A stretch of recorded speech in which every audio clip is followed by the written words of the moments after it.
మునీర్ గారు మన తెలంగాణ వాదాన్ని వినిపించడంలో, అదేవిధంగా అనేక విప్లవోద్యమాలకు వారి యొక్క భావజాలాన్ని వ్యాప్తి చేయడంలో, స్థానికంగా దేశవ్యాప్తంగా ఉన్న అనేక సమస్యలను ఎప్పటికప్పుడు ఎండగట్టడంలో వారు ముందుండేవారు.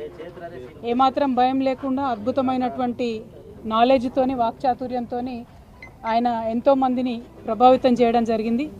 మరి మునీర్ గారి కుటుంబ సభ్యులకు నేను ప్రగాఢంగా నా యొక్క సంతాపాన్ని, సానుభూతిని తెలియజేస్తూ ఉన్నాను.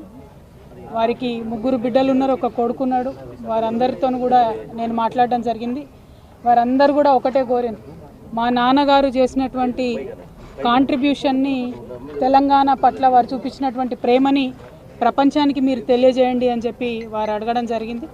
నిజంగా కూడా మునీర్ గారు చాలా కష్టపడ్డారు తెలంగాణ వాదాన్ని పెంపొందించడంలో.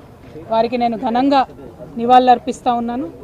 మరి వారు ఏవైతే విప్లవోద్యమాల గురించి పదే మాట్లాడినరో, ఇవాళ మీరు దేశవ్యాప్తంగా ఉన్న పరిస్థితి చూసుకుంటే భారతీయ జనతా పార్టీ ఆపరేషన్ కగార్ పేరుతోని మరి చేస్తున్నటువంటి దుశ్చర్యలను మనం చూస్తూ ఉన్నాం.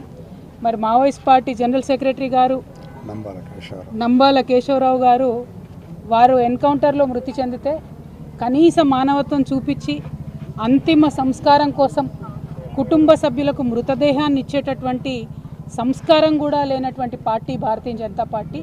ఈ వైఖరిని మేము చాలా తీవ్రంగా ఖండిస్తున్నాం.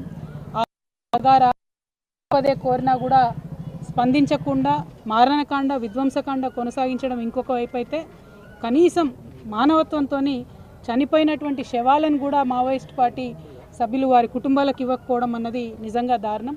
ఇది కుటుంబాలన్నీ కూడా బాధపడేటటువంటి సందర్భం. ఈ వైఖరిని మేము తీవ్రంగా ఖండిస్తున్నాం. అట్లానే మరి మంచిర్యాల జిల్లాలో నిన్నగాక మొన్న మనం చూసినాం, సరస్వతి నది పుష్కరాలు కాళేశ్వరం దగ్గర జరిగినాయి. ఇదే మంచిర్యాలకు ఎంపీగా ఉన్నటువంటి వంశీ గారు కాంగ్రెస్ పార్టీ యొక్క దళిత వ్యతిరేక వైఖరిని ఎండగడుతూ మరి వారు చెప్పడం జరిగింది, మమ్మల్ని ఇన్వైట్ చేయలేదు సరస్వతి పుష్కరాలకు. నేను బాధపడ్డా. ధనం కన్నా, పదవి కన్నా కులం గొప్పది ఈ సమాజంలో, నాకు చాలా అవమానం జరిగిందని వారు చెప్పడం జరిగింది. కాంగ్రెస్ పార్టీ రేవంత్ రెడ్డి గారు యాదగిరి గుట్టలో కూడా అదే చేసిండ్రు. రేవంత్ రెడ్డి గారి కుటుంబ సభ్యులంతా కూడా పైన ఆసనాలలో కూర్చొని దళితుడు అయినటువంటి డిప్యూటీ సీఎం బట్టి విక్రమార్క గారిని కింది ఆసనాల్లో కూర్చోబెట్టి అవమానించినటువంటి దారుణమైన సంస్కృతి రేవంత్ రెడ్డి గారిది, కాంగ్రెస్ పార్టీ. మరి 2 పార్టీల వైఖరి కూడా మరి సమసమాజ నిర్మాణానికి కానీ, ప్రోగ్రెసివ్ థాట్ ప్రాసెస్ కానీ వ్యతిరేకంగా పనిచేస్తున్నటువంటి సందర్భాన్ని మునీర్ అన్న లాంటి జర్నలిస్టులు అందరూ కూడా తమ కళాలు జుల్పించి మరి వ్యతిరేకించాల్సినటువంటి అవసరం ఉందని చెప్పి ఈ మంచిర్యాల గడ్డ నుంచి నేను పిలిపిస్తూ ఉన్నాను.